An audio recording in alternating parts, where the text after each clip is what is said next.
Welcome to your first TNL of the new year. Last week, we entered into Epiphany, a season of the church calendar that's all about revelation, the revelation of who Jesus is. It's about light breaking into darkness and hidden things becoming visible.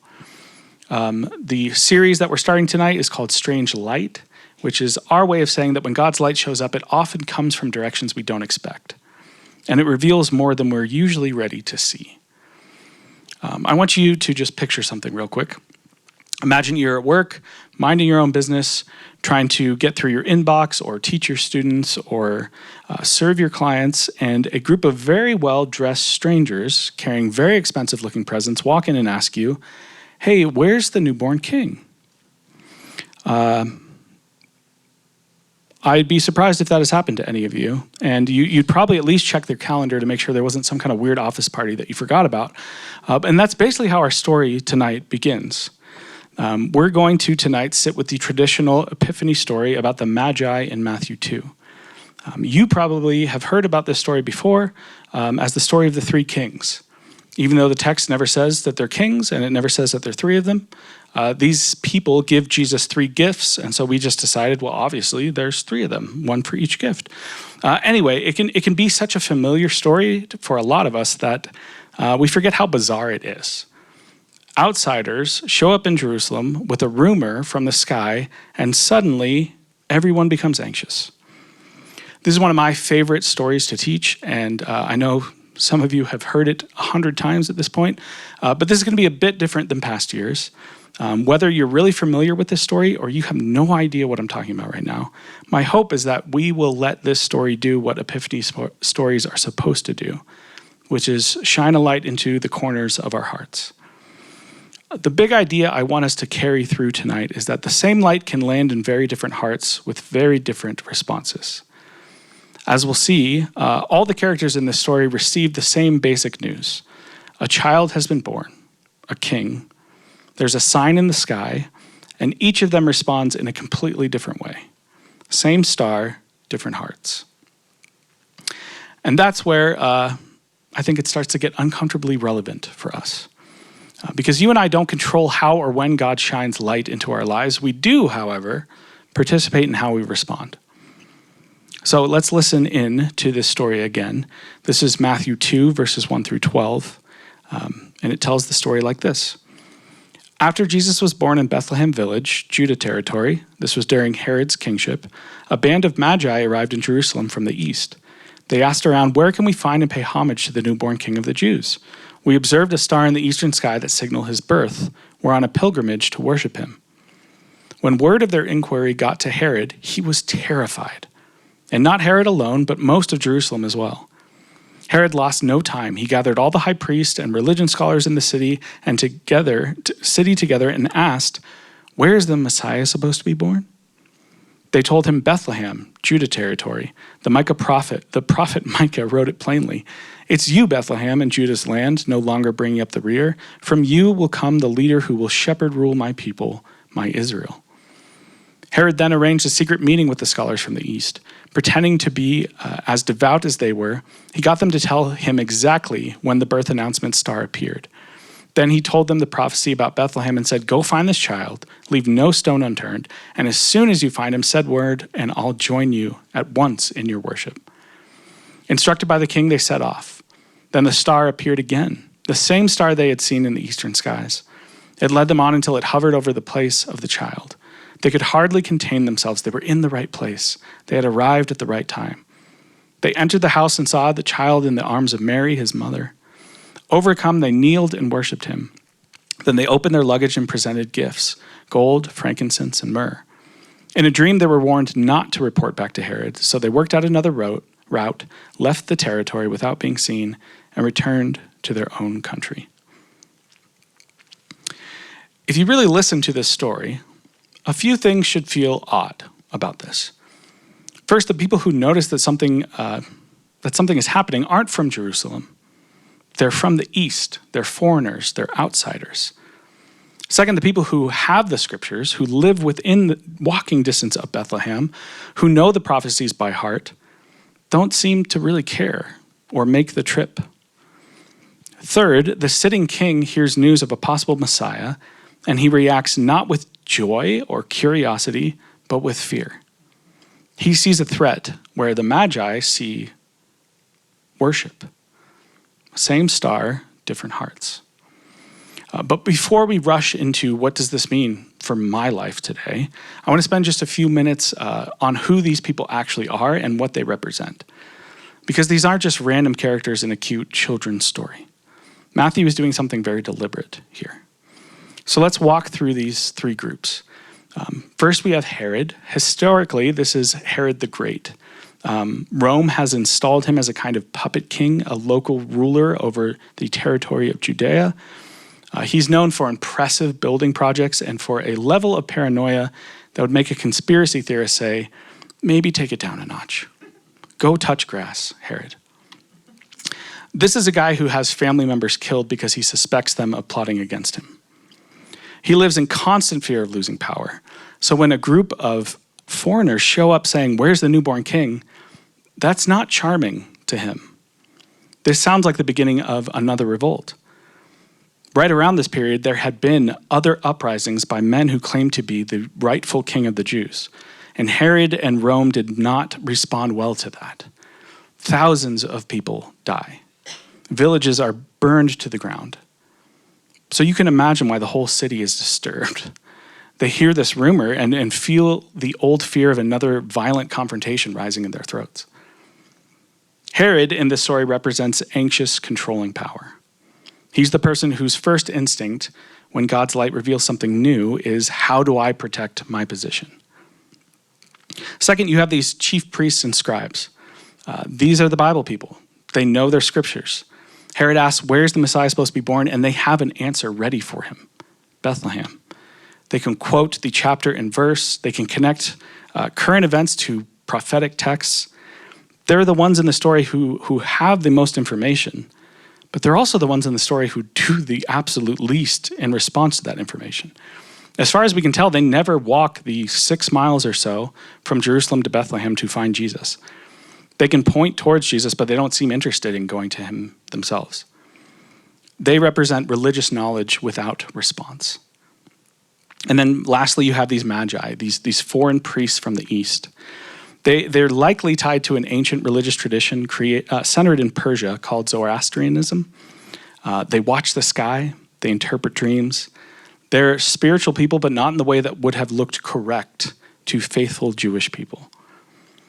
But in the story, they're the ones who see a hint of light and they move. They travel. They ask awkward questions. They get it wrong along the way.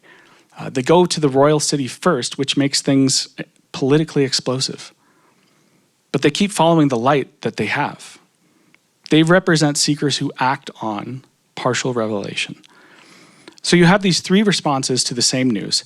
Herod is threatened. The religious experts are informed but unmoved. And the Magi are unsure but more than willing to go. Now, Matthew here isn't simply reporting events. He's holding up a mirror for us.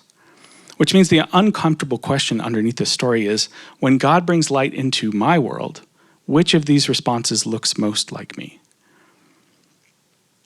Let's talk about Herod a little bit more for just a moment. It's easy to turn him into a cartoon villain, an evil king, a bad guy, end of story.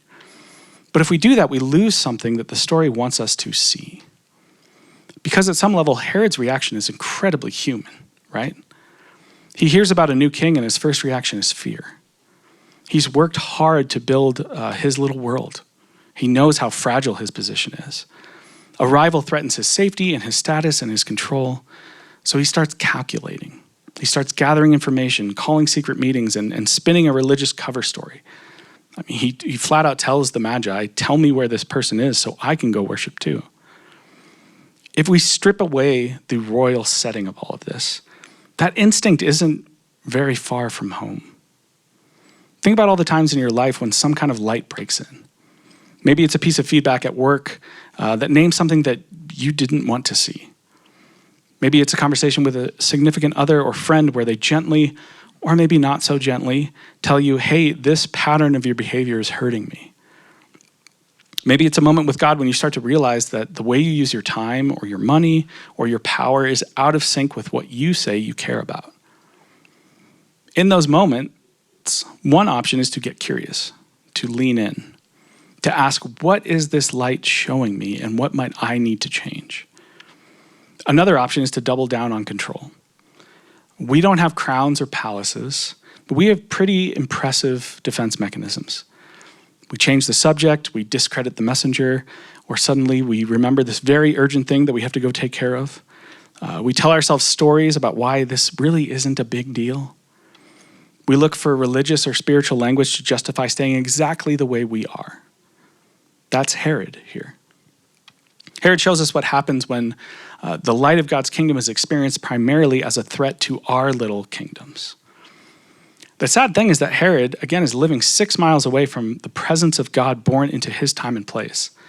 And his fear keeps him from ever seeing it as good news. Now, most of us want to think of ourselves as the Magi in this story, right? Very few of us readily identify with Herod. But any place in my life where my first instinct is to grasp or try to keep control, to silence inconvenient truth, I am closer to Herod than I want to admit. This is part of what strange light can do. It reveals not only who Jesus is, but who we are in relation to him. New Testament scholar G.K. Beale writes, "What people revere, they resemble, either for ruin or for restoration." We become what we worship. And if what we worship is control, we end up looking a lot like Herod in this story.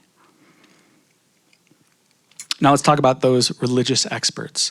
They're a fascinating group in this story because they never directly do anything wrong. They don't threaten the newborn child. They don't plot in secret. They simply answer a Bible question and then apparently go about their day. If anyone in this story looks like your average church folks, it's them. They know the text, they have the language, they understand how the prophecies all fit together. If this scene happened today, they're the ones with highlighted Bibles and curated podcast lists, maybe a tote bag and a coffee mug with an out-of-context verse on it. Herod asked this group, where's the Messiah supposed to be born? And they don't need to phone a friend, right? They know. They quote the Old Testament prophet Micah, Bethlehem, that's the spot. And then nothing. None of them say, like, should we go check this out? No one grabs their coat and says, if this is real, it might matter. Like, we should go see this. They can point outsiders towards Jesus, but they don't seem bothered to walk toward him themselves. But again, before we judge them, we should probably confess that this is a real danger for any of us who have been around churchy things for a while.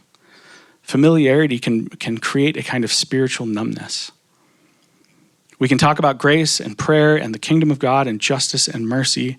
We can quote Jesus. We can explain theology. We can correct other people's theology. But when light actually shines on something in our life, in our real life, we're too tired or too busy or too invested in staying where we are. We become people who know a lot about the way of Jesus while living very little of it. Some of you here tonight may be skeptics or very new to faith, and you probably can see this with painful clarity. You know Christians who are skilled at religious talk and are strangely allergic to change. You see the gap between those two things.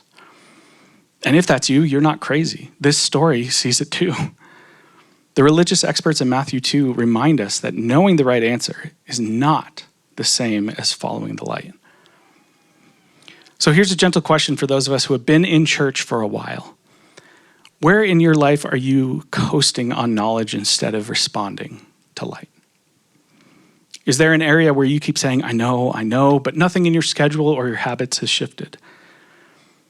Is there something you feel God has been nudging you toward, but you keep treating it as an interesting idea instead of something you're supposed to move toward? This season of Epiphany is not about accumulating more insight. It's about the courage to walk toward the light that's already shining. Finally, let's talk about these Magi. Like I said, I talk about these guys every year because I love stars and I take any excuse I can to talk about space. So we've already talked about some of the historical background here in years past, the ancient religion that they may have come from and the way that they studied the stars. I'm not going to retrace all of that tonight, though if you do want to hear more about that, I'm more than happy to geek out with that, about that with you sometime over coffee or something. You just let me know. I'll tell you more than you ever wanted to know. What I want to focus on tonight is their posture. The Magi don't have the scriptures of Israel. They don't share the same story. They don't live anywhere near Bethlehem. What they have is a rumor in the sky and a sense that something in the world has shifted. They see a light that they don't fully understand, but they decide to go. And they put real distance under their feet. They travel likely for weeks or months, possibly even as long as a year, with expensive gifts and no guarantee that this odd journey will amount to anything. They don't have Google Maps. They don't have a group text from friends saying, yes, this is absolutely what you should be doing. They have a star, some ancient expectation that a ruler would be born in some place, and a willingness to move toward that mystery. And they even get it wrong at first. They assume quite reasonably that if a king of the Jews has been born, the capital city is the place to go. So they arrive in Jerusalem and ask their question there, which is the ancient world version of Googling divine newborn near me. But in doing so, they accidentally shake up an entire city and put a target on this child's back. Following the light doesn't mean that you will always get everything right. What stands out is that when they finally arrive in Bethlehem and the light leads them to this small house and they see a toddler with his mother, they let themselves be overcome with joy. They kneel, they open their gifts, they give what they've brought. The story doesn't say that they suddenly understood everything about who Jesus is. They don't have a systematic theology of incarnation. But in the light they have, they respond with worship. Then in a dream, they're warned to not go back to Herod, and they listen. They go home by a different route. Their response shows us a third way. They're neither fearful like Herod, nor frozen in information like the religious experts. They're responsive. They're willing to let light disrupt their plans. They act on partial revelation. As they go, more is given to them. Let's bring this all back to us now. Most of us live with questions that we can't resolve. We don't know how every situation will turn out. We can't see how even the next few years will unfold, maybe even the next few days. We carry doubts and worries and unfinished stories. The Magi remind us that God's invitation often doesn't come with a full blueprint. I don't think it ever comes with a full blueprint. It comes with just enough light for the next step. For some of you, that step might be reaching out to a friend this week and telling them something real instead of just curating an image that everything's okay. For some, it might be leaving a toxic situation at work or drawing a boundary that everyone around you has been hoping that you would draw. For others, it might be something very quiet and very inward, like finally sitting with God in the place of your grief instead of avoiding it. You don't have to know how everything plays out. The question is, when light shows up, how will you respond? Will you move? So as we're entering this new year and this new season, I want to give you just a few reflection questions to sit with this week. You can use these on your own. You can use them with a friend or two this week or whatever, however you process your life with. So the first question is, when has God's light felt threatening to your kingdom or of control or reputation or comfort? And how did you respond in that moment? The second is, where might you be living like the religious experts, knowing a lot about the way of Jesus, but resisting concrete movement?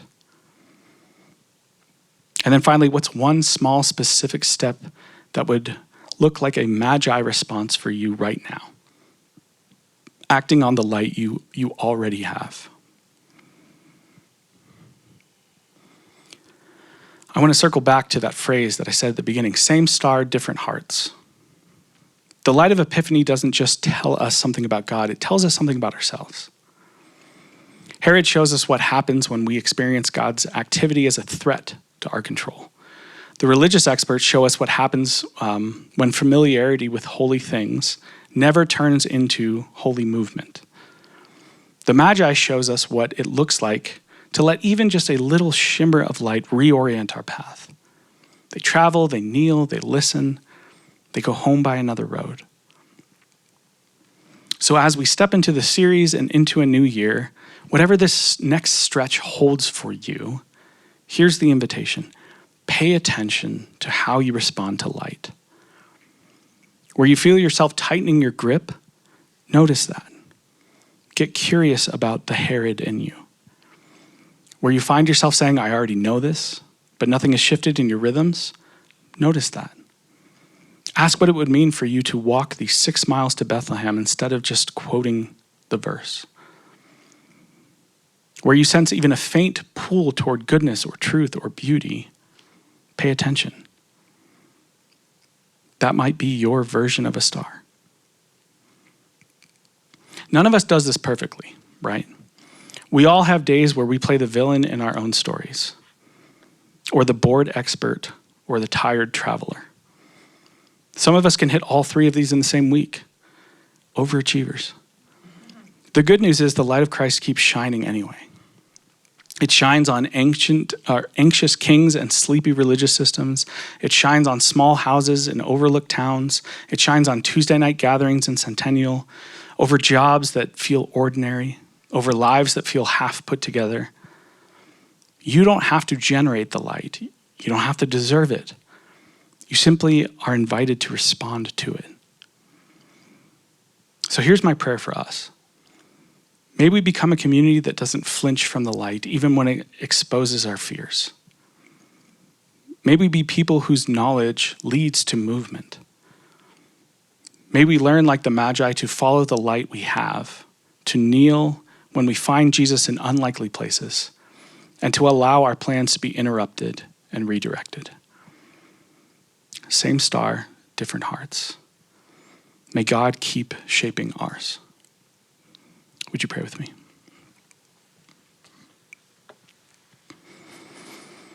God, thank you for another year. Thank you for another chance to be reminded, to be looking for the light, to be looking for you and the ways that you're showing up in the everyday circumstances of our lives. And God, as we learn to notice these things, may we be people who act on them. May we be people who together move toward you. May we be people who are transformed by the ways that you show up to us and through us. We love you, God. It's in your name we pray. Amen.